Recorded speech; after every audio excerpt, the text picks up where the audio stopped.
Today we are going to compare two entry-level Sony camera, which is this original ZV-1, and this is an awesome camera. You cannot attach lens. This is point and shoot compact, and now the new kid on the block is the Sony ZV-1F, which has a 20mm equivalent focal length with f2 aperture. So this is something that doesn't bulge in and out, so it's pretty easy if you want to put it in the pocket and not worry about it. Ergonomics perspective, both feels exactly the same, similar buttons. Actually it's the same buttons, and so behind the camera it's the exact same button layout, not much changes, same screen, everything same. On top it's the same thing again, and as you can see the buttons are exactly the same on both cameras. The only difference on the body side is now ZV-1F has a mounting point which is towards the side. That makes it easy to open up the door while it is mounted to a tripod to access the battery and the SD card. And for ZV-1, the original ZV-1, I had to attach this cage in order to make that happen because the mounting point is in the center blocking the battery compartment. Only with this cage I was able to access the battery door. So that's the difference in the mounting point. And the other difference is on the side. As you can see, we have 3 inputs, which is for HDMI. And so this multi-port, that is the one where you would charge or you can attach to a computer. So that's a micro USB. Whereas in the new ZV-1F, that has been changed to a proper USB-C. That is a welcome change. Those are the changes on the body side. And the other difference is, one is contrast autofocus, and the ZV-1 original one has eye detect autofocus. I have tested both these cameras yesterday throughout, and what I observed is both looks good, but this has a slight advantage of being good with autofocus, especially when you have the eye autofocus. Both should be used, in my opinion, with the standard auto mode rather than using any picture profile or S-Log 3, because I find both struggling with autofocus with S-Log 3, and with HLG2 it is good. I think the stabilization compared to full frame camera, both are a little bit better with active steady shot, but if you want to have full width, then I would go without any active stabilization and try to put it in a tripod or hold it pretty straight so that you get wider length. Otherwise it'll be too tight when you have the steady shot on. But to appreciate what the Sony ZV-1F offers, you have to see what the ZV-1 does, and then you would appreciate more about the ZV-1F. If you don't have something to compare, then how do you know which one is best for you? So enough of talking, let's jump on to the comparisons, and then we will jump on to the vlog part of it, because both these cameras are marketed as vlog cameras. So what's the point of looking at the specs and comparing without doing the actual real world vlog test? The ZV-1, ZV-1F. That's it. So now, as I said, enough of side-by-side comparison. We will take it out for a vlogging test because these cameras are designed for that.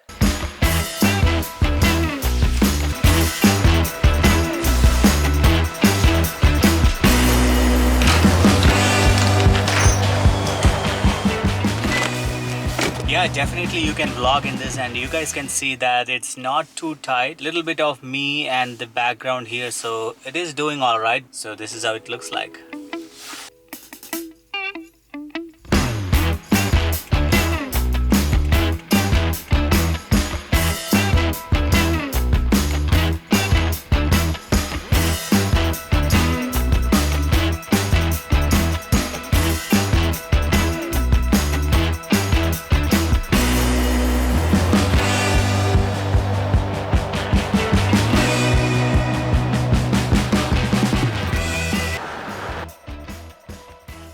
Could have been a little more wider so that it's not as this tight as it is right now.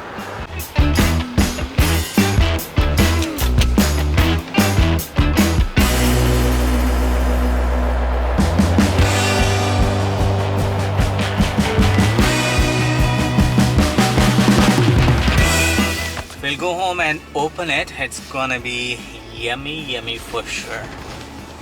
With the ZV-1, the good thing is it has got eye autofocus, so it always locks onto my eyes, and doesn't matter what I do, left, look straight or look away.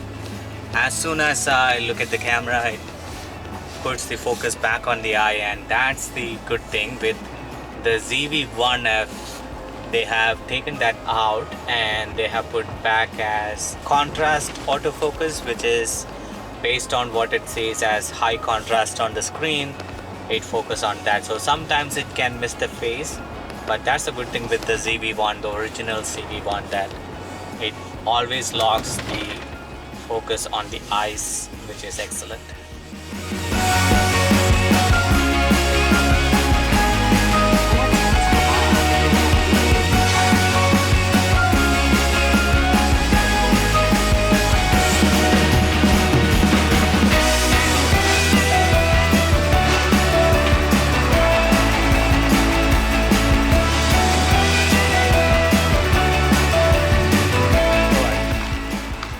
I got an open box.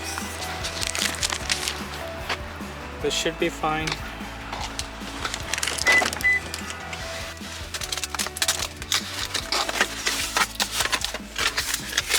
Right now I'm shooting with the ZV-1, and this one is the ZV-1F. Alright. Looks good. So I'm gonna swap right now to put the new battery in and also an SD card, and we will switch the rest of the video using this. Alright, so this is the Sony ZV-1F with the 20mm fixed length focal length, and it doesn't have eye autofocus, so it's extremely lightweight. I'm at f2, so this is right out of the box. Just change the quality to 4K and the frame rate to 24 seconds and put the movie mode into aperture priority. That's all I did. This is how it looks like. Alright, so let's head home now.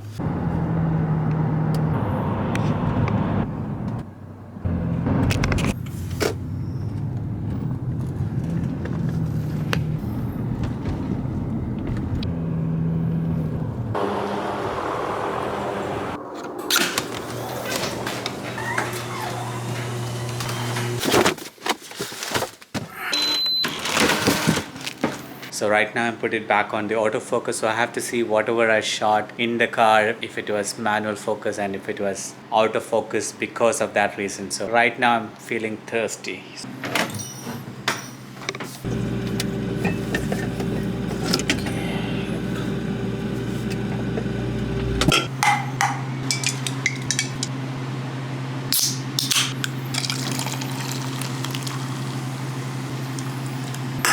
Cheers. If you haven't tried Canada Dry or ginger ale with a little bit of lemon, try it. Really good. Wow. I want to do a second round of testing because last time I did it with the active steady shot, so that crops in a bit. So this is the real 20mm wider frame, much better. And if I'm not walking, then I can use it without active stabilization. So that's what we will do now. Do another round and testing. This time without any active stabilization. So, alright, because the sun is coming from my left side, so I'm gonna hold the camera to the left. That was my neighbor and I couldn't wave because I had camera on my hand. She might be thinking I'm rude. So this is at the 1 arm's length with no active steady shot.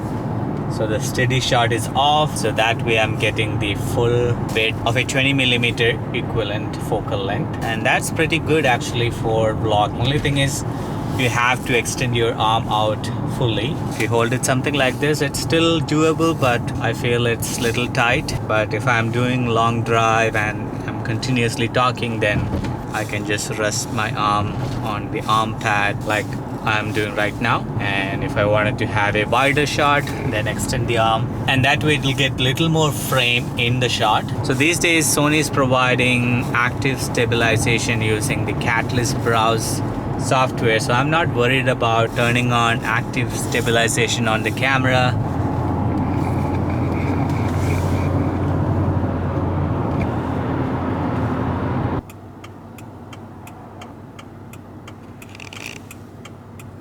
$110 per hour for removing snow. That's a pretty good amount.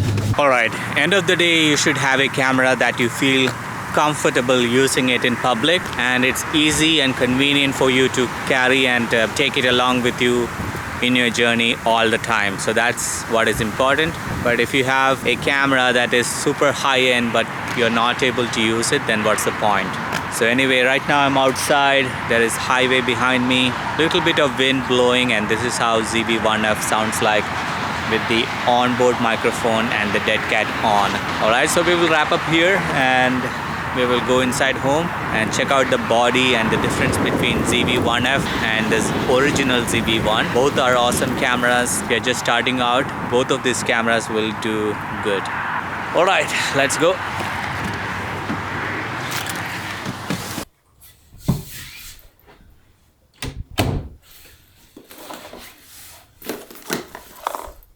On the software side, it's a new menu system and it's touch screen, so that's easy to use. So done testing all day with this, so I'm pretty happy. So far for all this video, I burned through one additional battery, and I had this battery here, which is a third-party one from Newer. That's the company name.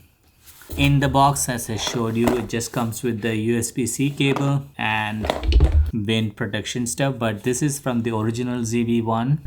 This one looks slightly different. So this is the USB-C cable here. Then it comes with,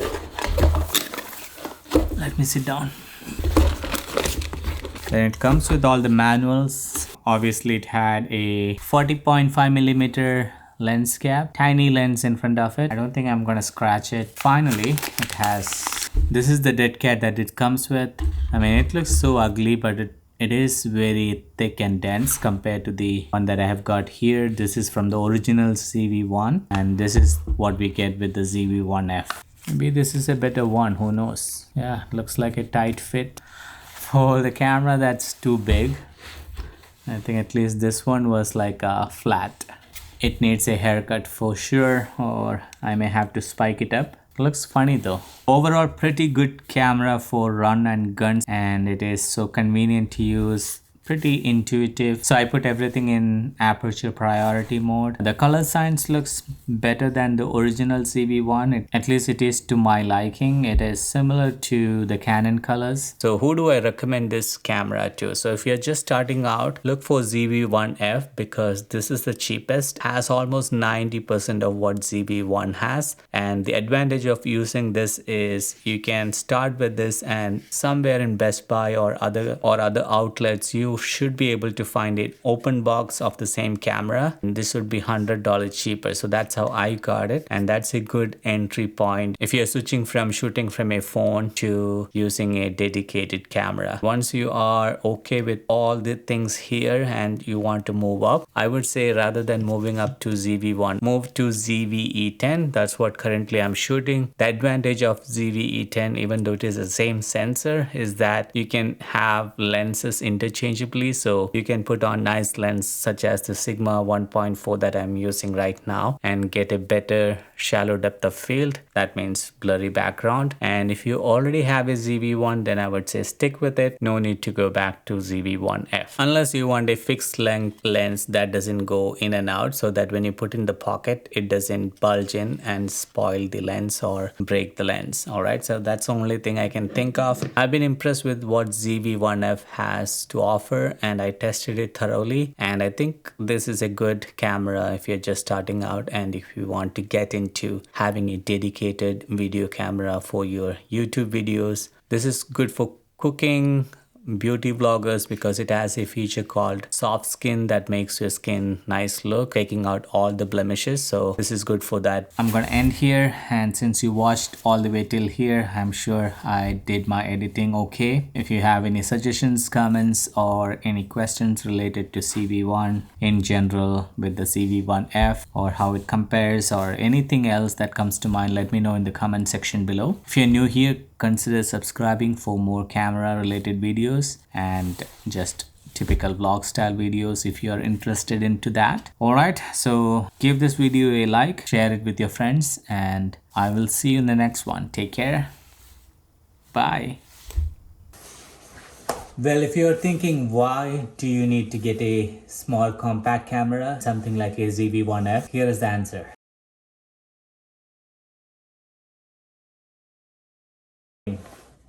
It's as easy. And if you want to attach a tripod,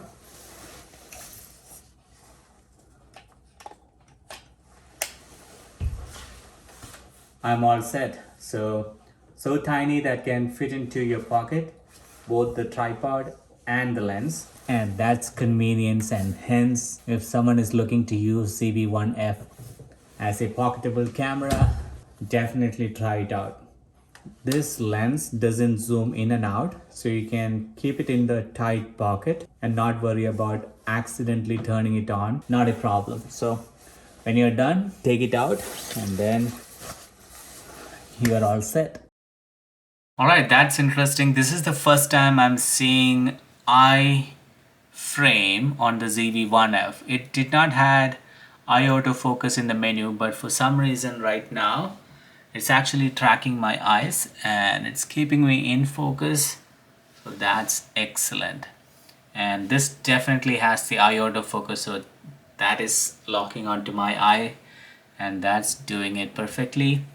So I want to show you guys this one because that's interesting. I never saw it yesterday throughout that it was tracking my eyes, and right now it is. That's awesome. By the time I come in, now ZV-1F has my eyes locked on, and the original ZV-1, yeah, it also has my eyes now locked on.